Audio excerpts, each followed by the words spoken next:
What's up, everybody? Welcome back to The Run with me, Manny Wilson. It's safe to say that it's been a little bit. Like I said, I'm still in college, so we just had a big break, and I took a break off myself, tried to relax, and finally got away from some school work. And yes, my podcasting is fun. I really enjoy it all the time, but I wanted to relax, be around my family, be around some good people. So I'm back at it. That's all that matters. And to start, I'm going into James Harden. This man has been fuego. He's been going crazy, putting up crazy amount of numbers, triple-double, 40-point games, dropping people, making them fall, step-back threes, and one, you name it. This man has been doing it. Everything besides defense, just name it, he's been doing it. I'm not taking it away from him, but he's been going crazy. He came out and stated how he's going for the MVP again. He wants to go back-to-back and winning this MVP. But I don't know if you ever noticed by listening to my podcast, but James Harden is not like my favorite scorer or anything, and I'm not a huge fan of him. I do love to watch him play and watch him score, but I'm not like, he's not my favorite player in the league or anything like that. So I just wanted to look at his stats, because I'm like, he's really been doing good. And I noticed throughout like 21 games or 23 games through the season, he's put up like 30 plus points and just been going nuts. Like, it was a game against the Warriors. He put up a triple-double with 44 points, 15 assists, and 10 rebounds. It was just crazy. But in some of these performances, as I was looking at the game log, I noticed that James Harden shoots so many free throws. And I realized it in the game when watching games, like, he gets to the line so much.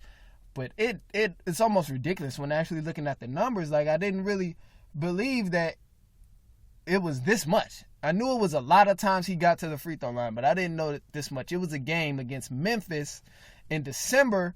The man almost shot 30 free throws. He shot 27 free throws, and he shot from the free throw line 21 for 27. Finished the game with 43 points. And I was shocked. I'm mind blown, because I'm like, 21 free throws, that's 21 points right there at the free throw line. That's easy money. And he shot 27 free throws, so he had a chance to just get 27 points at the free throw line. Now, yes, it's not James Harden's fault or anything, or it's not, because he's doing what he's supposed to do, which is capitalize from the line, take advantage of the opportunities that he's getting. If the refs call and fouls on him, you can't really be mad at him. But I just happened to look. It made me curious, because I'm like, okay, well, yeah, people are saying that Harden's, he's the best two-guard. Is it debatable he's the best scoring two-guard and things? And I'm like, wait a second, because you got Kobe and Mike right there, and I didn't get to watch Jordan as much as I watched Kobe, but for sure I can tell you that I haven't seen a scorer who's been as relentless as Kobe ever. And Kobe was the closest thing to Jordan. So I can only imagine watching Jordan like live during a playoff game in 98 or something, watching it like live, old enough to understand exactly what's going on and how things are working out. But I can only imagine. So what I had was Kobe. I seen Kobe do that, and looking at Kobe's numbers, he got to the line a lot. His playoff numbers were higher with him getting to the line, but it still wasn't Harden-like. But when I look at the regular season, I do see like regular numbers of him about 8 free throws, 7 free throws, 6 free throws, 4 free throws, 2 free throws, 6 free throw opportunities. And it's like, yeah, he took advantage of most of them, but just imagine, like a game, I'm looking at a game, this was, by the way, the 2008 and 2009 season. So I'm looking at a game, he scored 38 points, and he only had 7 points from the free throw line. Yeah, they ended up losing, but just imagine, on top of that 38, or if you gave, in that game, they lost against Charlotte, and they only lost by 7. Now, yeah, it's old. It's 2008, 2009. This is a good Kobe. I figured they ended up winning the championship this year, so why not use this year? So 38 points. He shot 8 free throws that game. Now, just imagine if Kobe had, like, I won't even give him the same benefit as Harden. I'll just go a little bit higher. I'll double it. Just imagine if Kobe had 16 free throw opportunities and made and was at least Well, I won't do 50% because Kobe was way better free throw shooter than 50% now. But at least 15 for 16 if he had 16 free throw opportunities. One, it's going to slow the game down a lot. He's going to get more points, and they only lost the game by 7. So, yeah, I don't remember the exact game of how it went and off the top of my head. I don't remember what happened. But my whole point is just, if you give Kobe that many options to shoot free throws as much as Harden does, his numbers will increase way, way more than what they are now, or what he finished with.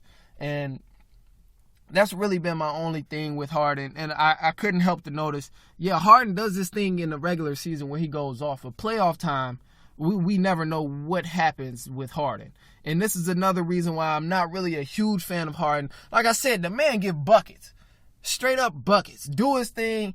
He can score, and he's one of the best scorers in the league. I give him that. But my another problem is I've never seen Kobe just fade away in the playoffs. Come playoff time, that's when Kobe was really showing out. That's when he was going to do whatever it took to win. But playoff time, I don't know what happens to James Harden.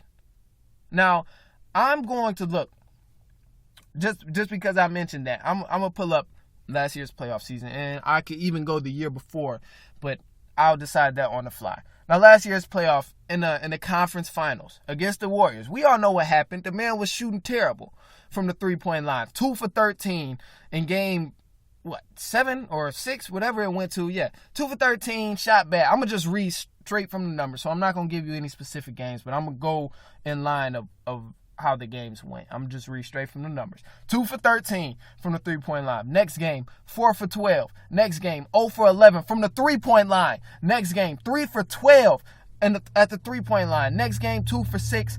In the other game, 3 for 15 at the three-point line. And it's like, are you serious, Harden? Are you serious? Where are you? Where are you? We can't find you. That's bad.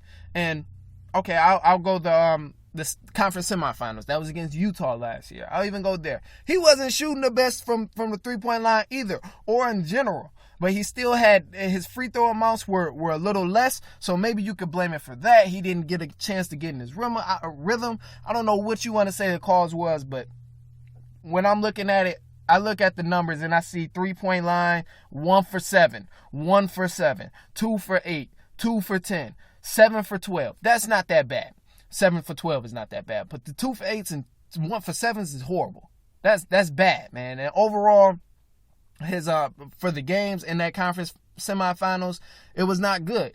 And I seen this even the year before, where Harden just, we don't know what happened to the scoring barrage that happened during the regular season. We don't know what happened to any of this, because regular season Harden is averaging 30 points and doing all this exciting stuff. And come playoff time, it's like, okay, well, we're waiting for you to put the team on your back, but what's going on? Why isn't things going as they should? Or why isn't things going to happen as they should? I'll even go back the year before, 2016, 2017. They lost to San Antonio that year in the conference semifinals. But that game, 2 for 9, 2 for 9, 4 for 15, 4 for 11, 5 for 13, 2 for 9. From the three-point line. And it's like, man, that's not good. And that last game in the conference semifinals in 2016 and 2017, Harden shot 2 for 11 total. That was his total field goal percentage, 2 for 11. And I'm like, this is you facing elimination, and this is the kind of performance you're going to throw on? A 2 for 11, finished with 10 points, only got to the free throw line 6 times. But that's just my thing. That's my thing. Now, if Harden comes out this year and proves me wrong about his past finals performances, because it's hard to count him in when history is repeating itself. Whenever he goes to the finals and he's not doing things like he was doing in the regular season, it's hard for me to look at him as someone who's up there with Kobe or Mike. And that's tough. Regular season, you could say he's up there with Kobe or Mike, but Kobe or Mike definitely came to play every time they stepped in the playoffs. And if you wanna pull up some games where they might have had a bad game, but I guarantee it wasn't consistent, solid numbers like this, even year after year. I guarantee it. 100% guarantee it. Now, like I said, if you look at the numbers, that's that.